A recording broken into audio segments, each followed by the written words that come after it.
ദൈവത്തിരുനാമത്തിന് മഹത്വമുണ്ടായിരിക്കട്ടെ. പുതിയൊരു പ്രഭാതത്തിൽ തൃപ്പാദം എന്ന പ്രതിദിന പരിപാടിയിലേക്ക് എല്ലാ മാന്യ ശ്രോതാക്കൾക്കും സ്വാഗതം.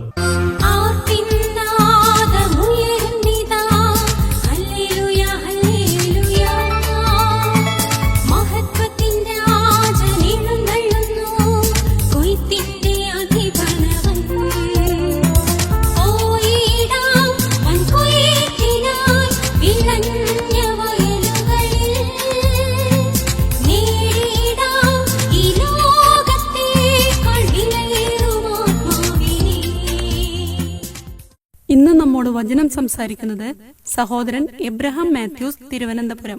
കർത്താവിന്റെ പരിശുദ്ധവും ധന്യവുമായ നാമം വാഴ്ത്തപ്പെടുമാറാകട്ടെ. ഇന്ന് രാവിലെ നമുക്ക് ദൈവവചനത്തിന്റെ മുമ്പിൽ കടന്നു വരുവാനും ധ്യാനിപ്പാനും നമ്മളെ തന്നെ പരിശോധിക്കുവാനും കർത്താവിന്റെ കരങ്ങളിൽ ഏൽപ്പിക്കുവാനും ഇന്ന് കൂടി വന്നിരിക്കുന്ന എനിക്കും നിങ്ങൾക്കും ദൈവം ധാരാളം കൃപ തരട്ടെ എന്ന് പ്രാർത്ഥിക്കുന്നു. ധന്യനായ പത്രോസ് അപ്പോസ്തലൻ എഴുതിയ 1-ാം ലേഖനം 5-ാം അധ്യായം 5-ാമത്തെ വാക്യം, ഔവണ്ണം ഇളയവരെ മൂപ്പന്മാർക്ക് കീഴടങ്ങുവേ, എല്ലാവരും തമ്മിൽ തമ്മിൽ കീഴടങ്ങി താഴ്മ ധരിച്ചുകൊള്ളു. ദൈവം നിഗളികളോട് എതിർത്തു നിൽക്കുന്നു, താഴ്മയുള്ളവർക്കോ കൃപ നൽകുന്നു.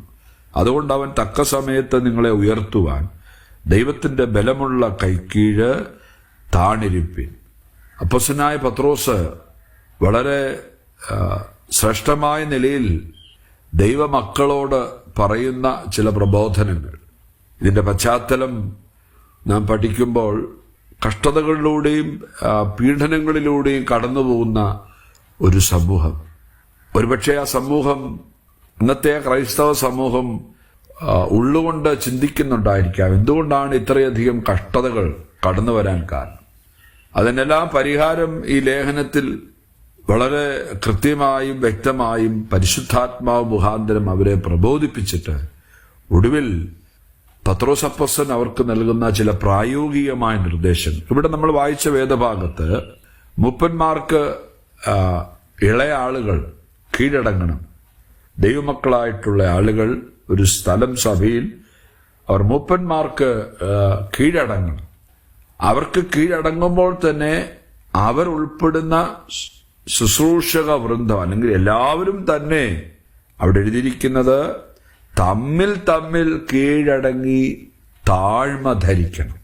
മൂപ്പന്മാർക്ക് കീഴടങ്ങണം എന്ന് പറയുമ്പോൾ തന്നെ പരിശുദ്ധാത്മാവ് ഉടനെ പറയുകയാണ്, എല്ലാവരും നാം അത് ചെയ്യണം. അപ്പോൾ തന്നെ എല്ലാവരും അന്യോന്യം കീഴടങ്ങി താഴ്മ ധരിക്കണം.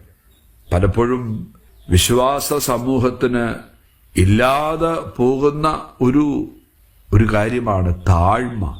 എന്നാൽ വിശ്വാസ സമൂഹത്തിന്റെ ഉള്ളിൽ പ്രബലപ്പെട്ടു വരുന്ന ഒന്നാണ് നിഗളം.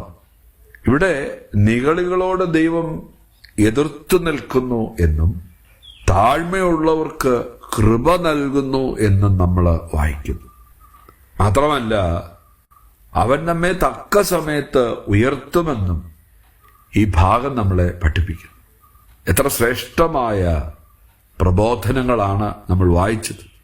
അപ്പോൾ എല്ലാവരും തമ്മിൽ തമ്മിൽ കീഴടങ്ങി താഴ്മ ധരിക്കണം. അന്നുള്ള സമൂഹം പോലെ തന്നെയാണ് ഇന്നത്തെ സമൂഹം. ആർക്കും കീഴടങ്ങാനോ താഴ്മ ധരിക്കാനോ കഴിയുന്നില്ല. എല്ലാവരുടെയും ചിന്ത, ഞാൻ ആരൊക്കെയാണ്, അല്ലെങ്കിൽ ഞാൻ എന്തൊക്കെയാണ്, ഞാൻ വലിയ ആളാണ്, എനിക്ക് ഇന്ന യോഗ്യതകളും, ഞാൻ സാമ്പത്തികമായി ഉയർന്നവനാണ്, അതുകൊണ്ട് ഞാനാണ് ശ്രേഷ്ഠൻ. ദൈവാത്മാവ് പറയാണ്, അല്ല, അങ്ങനെ നീ ചിന്തിക്കുന്നെങ്കിൽ നിന്റെ ഉള്ളിൽ നിഗളമാണ് ഉള്ളത്. അതിന് പകരം പരിശുദ്ധാത്മാവ് പറയുക, നമ്മളെല്ലാവരും അന്യോന്യം കീഴടങ്ങണം. അപ്പൊ കീഴടങ്ങിയാൽ നമുക്ക് ലഭിക്കുന്ന നന്മ ദൈവത്തിന്റെ കൃപയാണ്. വിവിധ നിലകളിലാണ് ദൈവകൃപ നമുക്ക് ലഭിക്കുന്നത്. നമ്മുടെ രോഗങ്ങളിൽ, നമ്മുടെ പ്രശ്നങ്ങളിൽ, നമ്മുടെ പോരാട്ടങ്ങളിൽ ദൈവത്തിന്റെ കൃപ ധാരാളം നമുക്ക് ലഭിക്കുന്നതോടൊപ്പം തന്നെ ഇവിടെ പറയാണ്, ദൈവത്തിന്റെ സ്വഭാവം നമ്മളിലേക്ക് കർത്താവ് പകരുകയാണ്. ആ സ്വഭാവം നമ്മളിൽ ഉണ്ടെങ്കിലും ദൈവം നമുക്ക് ധാരാളം കൃപ തരുന്നു. കൃപ തരുന്നു എന്ന് മാത്രമല്ല, അവൻ നമ്മളെ തക്ക സമയം, നമ്മൾ ഏത് സമയമാണോ നമ്മളെ ഉയർത്തേണ്ടത്, ആ സമയം നമ്മളെ ദൈവം ഉയർത്തും. പക്ഷെ ഉയർത്തണമെങ്കിൽ ദൈവത്തിന്റെ ബലമുള്ള കൈക്കീഴ് താണിരിക്കണം. ഇപ്പൊ നോക്കുക, ഒന്ന് ദൈവത്തിന്റെ മുമ്പിൽ താഴ്മ ധരിക്കുക, അതുപോലെ വിശ്വാസ സമൂഹം അന്യോന്യം കീഴടങ്ങി താഴ്മ ധരിക്കുക. ഇത് പത്രോസ് പറയുമ്പോൾ എവിടുന്നാണ് ഇത് പറയുന്നത്? പരിശുദ്ധാത്മാവ് ഈ കാര്യം ഓർപ്പിക്കുന്നത് എവിടുന്നാണ്? നൂറ്റാണ്ടുകൾക്ക് മുമ്പ്, അല്ലെങ്കിൽ ചില വർഷങ്ങൾക്ക് മുമ്പ് ഗുരുവും നാഥനുമായ വാഴ്ത്തപ്പെട്ട കർത്താവായ യേശുക്രിസ്തുവിൽ നിന്ന് താൻ പഠിച്ച ഒരു കാര്യമാണ്. യോഹന്നാന്റെ സുവിശേഷത്തിൽ 13-ാം അധ്യായത്തിൽ അത് ശിഷ്യന്മാരുടെ കാൽ കഴുകുന്ന ഗുരു, ആ കാര്യം, ആ താഴ്മയുടെ ചിത്രം പരിശുദ്ധാത്മാവ് പത്രോസിന്റെ ഉള്ളിലേക്ക് കൊണ്ടുവന്നിട്ട് പത്രോസ് പറയാണ്, ദീർഘ നാളുകൾക്ക് മുമ്പ് എന്റെ ഗുരുവും നാഥനുമായ കർത്താവ് ഇത് ചെയ്ത് കാണിച്ചതാണ്. അവിടുന്ന് വെള്ളമെടുത്തു, അരയിൽ ചുറ്റിയിരുന്ന തോർത്ത് അഴിച്ച് തന്റെ ശിഷ്യന്മാരുടെ കാലുകൾ കഴുകി തുവർത്താൻ തുടങ്ങി. എത്ര മാതൃകയാണ്!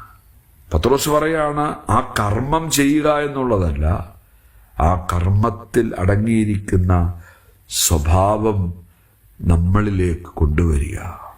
ഈ പകലിൽ നമ്മുടെ ഏത് ഭാഗങ്ങളിൽ കഴിയുന്നെങ്കിലും, നമ്മുടെ അവസ്ഥ എത്ര ശ്രേഷ്ഠവും ഔന്നത്യമൊക്കെ ആണെങ്കിലും, ദൈവം നമ്മളിൽ നിന്ന് ആഗ്രഹിക്കുന്നത് കീഴടങ്ങും. വ്യക്തിപരമായ നമുക്കൊരു സമർപ്പണവും കീഴടങ്ങലും ആവശ്യമുണ്ട്. കുടുംബമായി, സഭയിൽ, സമൂഹത്തിൽ ദൈവം അത് നോക്കും. അതുകൊണ്ട് അവിടുന്ന് നമ്മളെ തക്ക സമയത്ത് ഉയർത്തുവാനും ദൈവത്തിന് സാധിക്കും. ഈ മനോഭാവം ധാരാളം നമുക്ക് ഉണ്ടാകട്ടെ. താഴ്മയിൽ നിന്നുള്ള ഈ പാഠം നമ്മുടെ ജീവിതത്തിലെ സ്വഭാവമാക്കി തീർക്കാം. അങ്ങനെ നമ്മുടെ ജീവിതത്തിൽ അനുഗ്രഹം കൊണ്ടുവരട്ടെ. ദൈവത്തെ സ്തുതിക്കാം, സ്തോത്രം ചെയ്യാം.